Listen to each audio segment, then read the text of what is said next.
Bonjour et bienvenue à vous, chers amoureux de la programmation, dans cette nouvelle vidéo dans laquelle nous allons parler des tableaux en langage C. Alors, les tableaux en programmation, tout comme en langage C, c'est genre une variable qui peut se regarder une ou plusieurs valeurs. Donc, on va retrouver au sein du tableau des cellules et à l'intérieur de ces cellules-là seront sauvegardées des données. Donc, un tableau est constitué de cellules. Et il faut savoir que il y a deux types de tableaux en langage C, à savoir les tableaux statiques, ce qui fera l'objet de cette vidéo, et aussi il y a aussi ce qu'on appelle les tableaux dynamiques. Celui-là, on le fera genre dans une autre vidéo. Alors, les tableaux statiques, c'est quoi? Ce sont des tableaux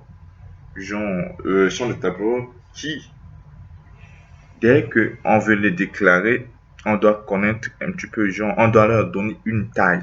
On doit leur donner une taille avant de pouvoir lancer le programme. Ils doivent déjà avoir une taille statique. Et puis aussi, c'est un tableau qui, toutes les cellules sont uniformes. Du genre, tu vas avoir dans toute cellule les mêmes types de données. C'est-à-dire quoi?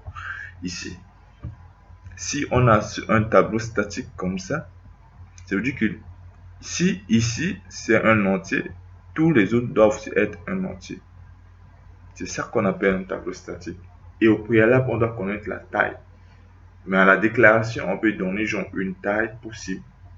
Et au sud du programme, on peut avoir une taille fixe. Du moins une taille réelle. Alors, comment est-ce qu'on déclare un tableau en langage C? Pour déclarer un tableau, on met le type comme pour déclarer une variable. Vous mettez int, le nom du tableau, nom tableau, crochet, taille. Donc voilà, je vais mettre ici tout juste là, syntaxe.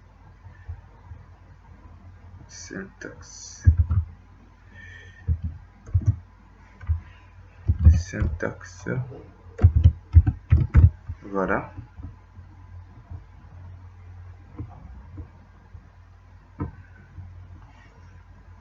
Donc voici la syntaxe du tableau. D'accord.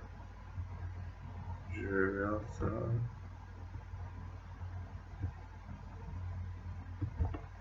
Donc voici la syntaxe. La syntaxe est là.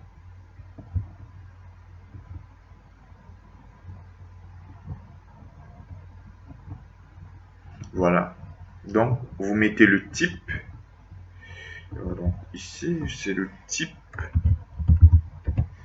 Voilà. Vous mettez le type, le nom du tableau, la taille, entre crochets, et puis vous mettez point virgule. Ça, c'est la syntaxe pour déclarer un tableau. Donc, une fois que vous avez déclaré ce tableau, pour le manipuler, il faut faire ça. Vous mettez le nom de la variable, nom tab, voilà. Et vous ouvrez, vous fermez le crochet et vous mettez le numéro de l'index que vous voulez manipuler, par exemple 0. Donc je vais mettre index.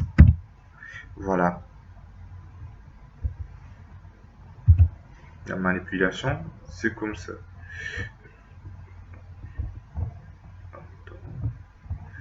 On va agrandir un tout petit peu. Voilà comment est-ce qu'on manipule un tableau. Une fois que on a déclaré un tableau, comme ça, type nom tab, taille à l'intérieur, pour la manipuler, on utilise ça, nom tab, et puis vous mettez le numéro d'index, le numéro de l'index, le numéro. Bon, l'index c'est ça, même le numéro. Voilà, donc vous mettez juste l'index, et puis voilà, vous allez accéder à la valeur qui se trouve à l'intérieur de la cellule dans l'index que vous avez précisé ici. À titre d'exemple, voilà ici, par exemple, lorsqu'on déclare un tableau, on déclare un tableau de 5 cases, un tableau de 5 cases, donc de 5 données. Si on veut déclarer par exemple un int, un tableau de 5 entiers, on va faire ça. Int d, voilà, 5.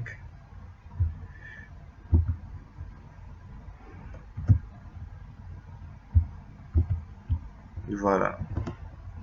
Donc je vais juste déplacer juste vers le bas. Voilà, comme ça là. Je vais copier ça là et je vais mettre exemple. Voilà. Donc à titre d'exemple, voici comment on peut déclarer un tableau de 5 entiers. Donc là, on a un tableau de 5 entiers. Par exemple, ce tableau-là, ça serait comme ça. Et il faut savoir que quand on dit 5 entiers, ça veut dire qu'on a 5 cellules dans lesquelles on va avoir des entiers. Et pour trouver les cellules, il faut passer par le nom, l'identifiant du tableau, et passer par leur index. Parce qu'une fois que vous connaissez l'identifiant, parce que l'identifiant est rattaché à la cellule. Et du coup, une fois que vous connaissez l'identifiant, pour accéder à une cellule, il faut passer par son index. Ici, il faut savoir que les tableaux en langage C commencent par 0. Genre l'index 0, 1, 2, 3, 4. C'est-à-dire que si on a un tableau de 5 entiers, le premier élément, le premier entier qu'on doit trouver, ça se trouve à l'index 0. Le deuxième entier, c'est à l'index 2. Le troisième à l'index 3. Du moins, le deuxième à l'index 1. Le troisième à l'index 2. Le quatrième à l'index 3. Et puis le cinquième à l'index 4. Donc, l'index commence par 0, 1, 2, 3 et ainsi de suite. Toujours, il faut savoir que lorsque vous avez un tableau en SC, le premier élément se trouve à l'index 0. Alors, lorsque vous déclarez une variable, en réalité, qu'est-ce qui se passe? Ce que vous déclarez, lorsque vous lancez le programme va allouer un espace mémoire. Maintenant, l'espace mémoire, là, la variable qu'on déclare, lui, il va faire quoi? En fait, en réalité, lui, il n'a pas les données. C'est-à-dire ce qu'on va saisir n'est pas à l'intérieur de la variable. Ce qu'on saisit sera stocké à l'intérieur de l'espace alloué. Et puisque nous, à l'instant T, on ne connaît pas carrément où se trouve l'espace mémoire alloué là, il faut savoir que chaque espace mémoire a une adresse. Donc, puisque si on connaissait par exemple l'adresse mémoire, on pouvait aller directement mettre l'adresse mémoire pour trouver la valeur qu'on a saisie. Mais nous, comme on ne connaît pas l'adresse mémoire, nous ce qu'on fait, c'est quoi? On donne un nom, c'est ce qu'on appelle variable, et le nom qu'on donne sera genre un identifiant qui sera lié à l'adresse mémoire, c'est-à-dire à cette case mémoire là, l'espace alloué là. Donc l'identifiant, la variable serait rattachée à l'espace mémoire, en ce sens que lorsque nous on utilise la variable, lui il va faire le rattachement avec la cellule, l'espace alloué, pour aller nous trouver maintenant la valeur. Donc en réalité, on manipule ces cellules mémoire là, ces cases mémoire. Mais nous, on ne connaît pas, genre, à l'instant T, l'adresse mémoire. Mais le programme va se charger de relier l'espace alloué avec l'identifiant. Et en passant par l'identifiant, ce qu'on appelle communément la variable, on peut accéder directement à la valeur saisie. C'est exactement la même chose avec les tableaux. Donc, il va allouer un espace pouvant sauvegarder, par exemple, dans ce cas, pouvant sauvegarder 5 entiers.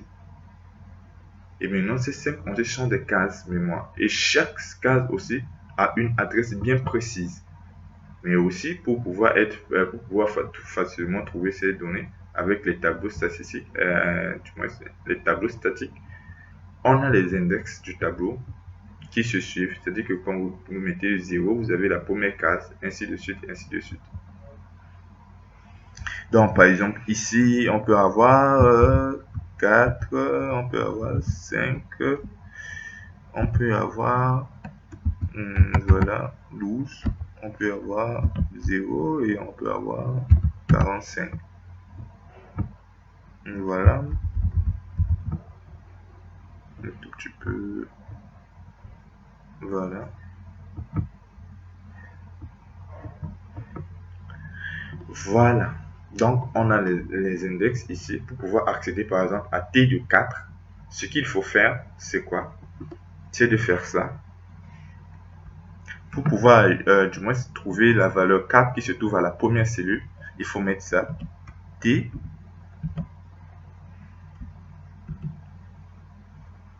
de 0. Voilà. Pour pouvoir trouver 4, il faut mettre T de 0. C'est comme ce que je vous disais tout à l'heure là. La première cellule, la première case commence par l'index 0. Pour pouvoir accéder à la valeur, il faut le nom de la variable et l'index. T, qui est le nom de la variable, et préciser l'index de la valeur qu'on veut afficher ou bien qu'on veut récupérer, genre la valeur qu'on veut manipuler. On précise l'index et une fois qu'on précise, on met le nom et on précise l'index du tableau, on a accès à la valeur qui se trouve à la case mémoire, à cet index-là. Donc voilà comment est-ce qu'on peut manipuler le tableau, la déclaration et la manipulation. Et pour faire la saisie, c'est la même chose comme vous avez l'habitude de saisir dans une variable. C'est-à-dire pour saisir à l'intérieur de T, il faut mettre juste E commercial, voilà, E commercial, T de 0 et vous pouvez saisir pour afficher. Vous enlevez E commercial, vous affichez T de 0. Alors on va aller voir ça rapidement en exemple dans un programme vraiment C tout à l'heure, tout de suite la même. Donc on va faire ça. On va essayer de faire un test. J'ai créé un fichier ici qui s'appelle tableau.c. On va essayer de faire un test avec les tableaux pour voir ce que ça donne concrètement. studio.h. Donc int main comme d'habitude. Voilà, maintenant nous on va déclarer un tableau. On avait dit pour déclarer un tableau, il faut mettre le type int, mettre le nom de la variable et mettre entre crochets la taille. On va déclarer pour 5 entiers. Maintenant, pour pouvoir saisir à l'intérieur d'un tableau, communément on utilise les boucles. C'est-à-dire si la taille est un petit peu si il y a une grande taille, c'est-à-dire si ça dépasse même déjà 5, on peut utiliser un tableau, du moins une boucle pour pouvoir se faire la saisie. Mais non. Comment est-ce qu'on va faire la saisie en utilisant une boucle? Ici, il nous faut une variable qui sera genre l'indice de parcours. Donc, dans la vidéo précédente, on avait vu les boucles, on avait vu comment est-ce qu'on peut manipuler les boucles. Donc, il nous faut l'indice de parcours I qui va nous permettre de pouvoir parcourir le tableau. Donc, ici, on va utiliser la boucle for. On va dire for I égale 0.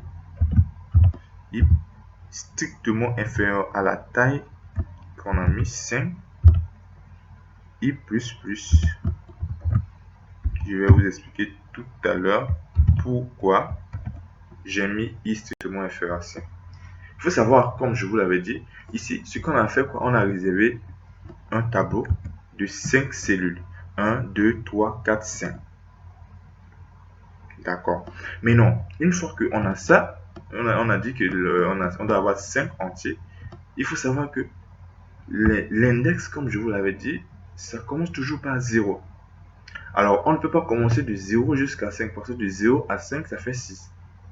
Donc, pour avoir les 5 entiers, en commençant par l'index 0, on va commencer de 0 à 4.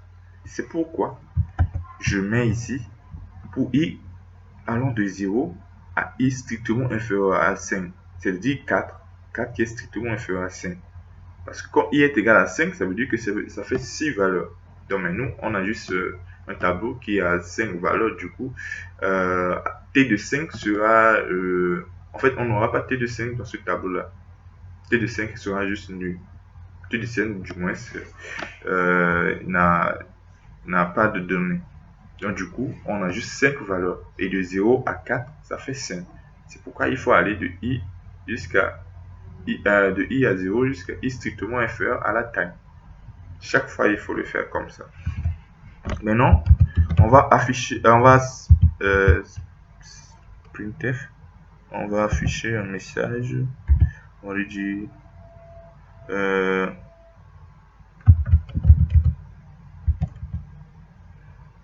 entrer la valeur, voilà, numéro pour son D.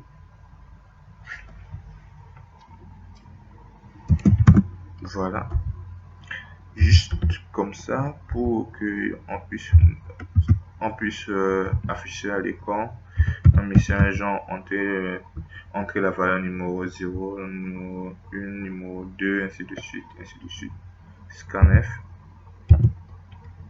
comme je le disais tout à l'heure, pourcentage D pour la saisie, pour la récupération de la saisie, voilà, E commercial, et vous mettez le nom du tableau et vous mettez l'index I. L'index, la valeur de l'index, la valeur de l'indice, la valeur qui se trouve dans l'indice, c'est juste l'index. Parce que à i est égal à 0, ça veut dire que c'est l'index 0. À i est égal à 1, c'est l'index 1, ainsi de suite, ainsi de suite. Donc, une fois qu'on a saisi, parce que ça, c'est juste la saisie. Maintenant, une fois que vous avez saisi, c'est pas comme les variables simples là, ou bien les variables simples. Là, à chaque fois, on saisit à l'intérieur de la variable et que la nouvelle saisie vient écraser l'ancienne valeur. Donc ici, on a un tableau. Donc du coup, lorsqu'on finit de saisir, les données sont un petit peu sont persistantes. C'est-à-dire que lorsqu'on quitte la boucle, on a toutes nos données qu'on a saisies. Et les données qu'on a saisies, on peut pouvoir les manipuler encore. Donc en utilisant une boucle, et bien évidemment, pour pouvoir parcourir et afficher. Parce que c'est un tableau. Vous ne pouvez pas afficher un tableau comme un simple entier. Il faut toujours utiliser une boucle pour pouvoir l'afficher. Voilà. Donc aussi pour l'affichage, c'est la même chose. Puisqu'on a saisi 5 valeurs. Pour pouvoir afficher, il faut afficher les 5 valeurs. À moins qu'on veut afficher une valeur particulière et on peut s'en passer des boucles. Mais là, on veut afficher vraiment tous les tableaux.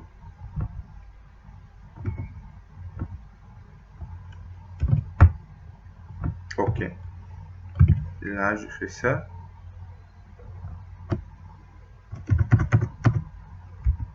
Je vais faire ça en /, et pour mettre un petit peu ce qu'on appelle la tabulation. Voilà. Je vais avoir juste un format là simple en disant je vais mettre ça. Voilà.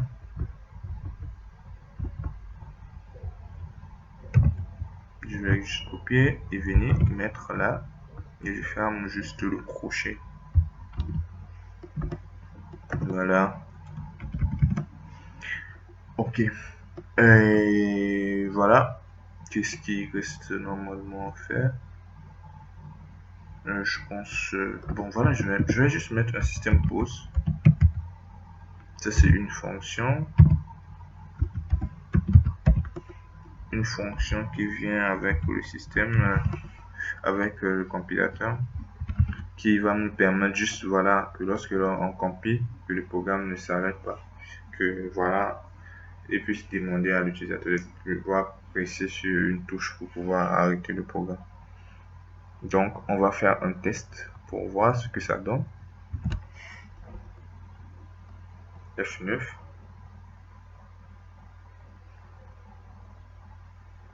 Voilà, il nous dit entre la valeur numéro 0, je fais ça, voilà, voilà. Donc il affiche la valeur comme ça, c'était le format que je voulais avoir.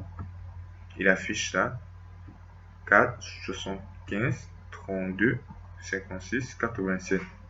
Voilà, et puis je appuie sur une touche et puis le programme s'est arrêté.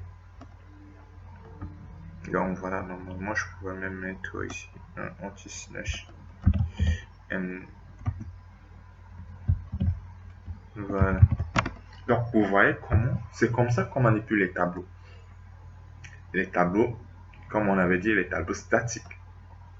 Parce que ça, c'est pas les tableaux dynamiques.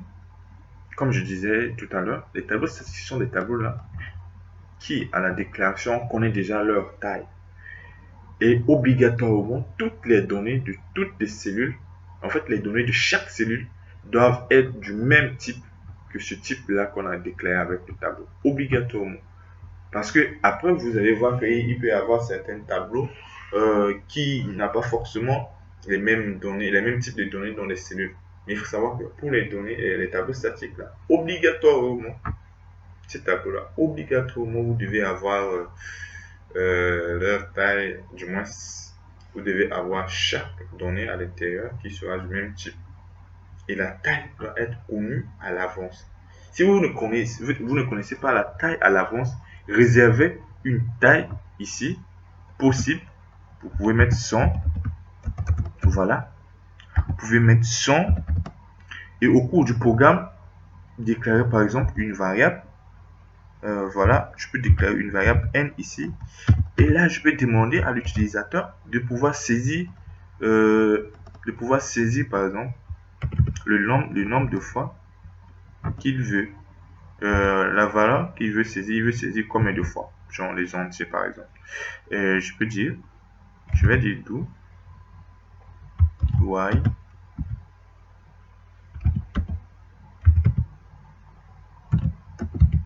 voilà,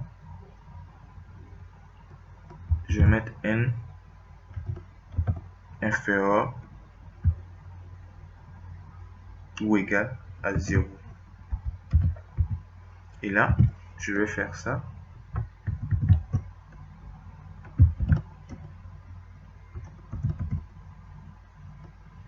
Et là, je vais dire entrer le nombre de valeurs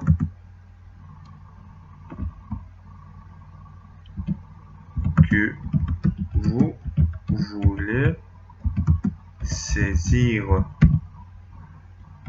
C'est-à-dire quoi? C'est-à-dire si on vous donne par exemple dans un exercice ou bien dans un programme que vous avez, et quand on vous dit écrire un programme qui permet de saisir n entier, qui permet de saisir n entier. Donc le n entier, nous on ne connaît pas. Donc du coup, lorsqu'on veut déclarer un tableau, on ne va pas dire tableau de n entier. Parce que comme je vous le dis, le tableau statique doit avoir une taille lors de la déclaration. Lorsque vous déclarez, il faut donner une taille maximale. Vous pouvez mettre 100, vous pouvez mettre 1000 ou bien 1 million. Ce n'est pas la taille réelle. La taille réelle, c'est sur quoi? C'est l'utilisateur qui va donner la taille réelle. C'est-à-dire quoi? C'est-à-dire ici, au cours du programme, on va lui demander le nombre de valeurs qu'il voudra saisir. Et une fois qu'il donne le nombre de valeurs qu'il veut saisir, c'est cette valeur-là qu'on va mettre comme la taille du tableau ici. Et on va mettre n. Au lieu de 5 qu'on avait mis là, ça serait n qui sera la taille réelle du tableau. Donc le nombre de valeurs qu'on va saisir, c'est ça. C'est parce que c'est lui qui nous a dit, c'est l'utilisateur lui-même qui doit donner au programme le nombre de valeurs qu'il veut saisir. Et une fois qu'il donne le nombre de valeurs qu'il veut saisir, allez, voilà, le programme va lui redemander, va lui permettre de saisir exactement le nombre de valeurs qu'il veut. C'est-à-dire, par exemple, si je compile ce programme, vous allez voir tout à l'heure, voilà, il me dit d'entrer le nombre de valeurs que je veux saisir. Je vais mettre 0. Vous allez voir quelque chose. Il me redemande d'entrer le nombre de valeurs. Parce que j'ai fait un contrôle de saisie ici. Juste là. J'ai dit faire ça tant que n est strictement inférieur ou égal à 0. Parce que lorsque vous voulez saisir un certain nombre de valeurs, vous ne pouvez pas dire que vous voulez saisir moins un entier, ou bien ou bien moins 2 réels. Non, non, non. Vous voulez saisir un entier ou bien deux entiers. Vous ne pouvez pas vouloir saisir zéro valeur. Non. Au moins une valeur ou bien plusieurs valeurs. C'est pourquoi je dis, on ne peut pas dire que le nombre de valeurs qu'on veut saisir ne peut pas être inférieur ou égal à zéro. On dit le nombre de valeurs qu'on veut saisir. Le nombre de valeurs ne peut pas être négatif ni inférieur, égal à zéro. Donc si je dis, je veux saisir deux valeurs, alors il va me demander les deux valeurs là. Je dis que je vais saisir ça. Donc pour la valeur numéro 0, je vais saisir 23. Il va me demander la deuxième valeur que je vais saisir 10. Et une fois que je fais ça, et voilà, il m'affiche ça. Il m'affiche les deux valeurs que j'ai saisies. 23, 10. Vous voyez que ici, il fait quoi? Il utilise le n, c'est-à-dire le nombre de valeurs que j'avais demandé de saisir, le 2 là. C'est ça qu'il va utiliser pour pouvoir faire l'affichage. Donc, dans la boucle affichage, la boucle qui permet de faire l'affichage ici, la taille réelle, c'est le nombre que j'ai donné ici, le nombre de valeurs que je vais saisir. C'est ça qui devient la nouvelle taille, donc en fait la taille réelle. Donc pour pouvoir saisir, je vais utiliser cette taille réelle.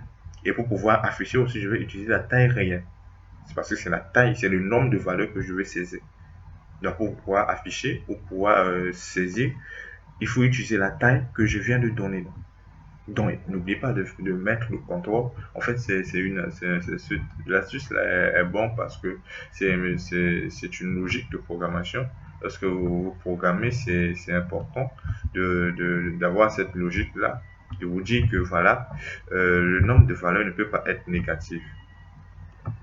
Donc voilà, c'est tout pour cette vidéo. J'espère que cette vidéo vous a aidé à comprendre la notion de tableau en langage C, et n'hésitez pas à me mettre en commentaire tout ce que vous avez eu comme soucis ou bien des suggestions que vous aimeriez que je puisse ajouter dans les prochaines vidéos.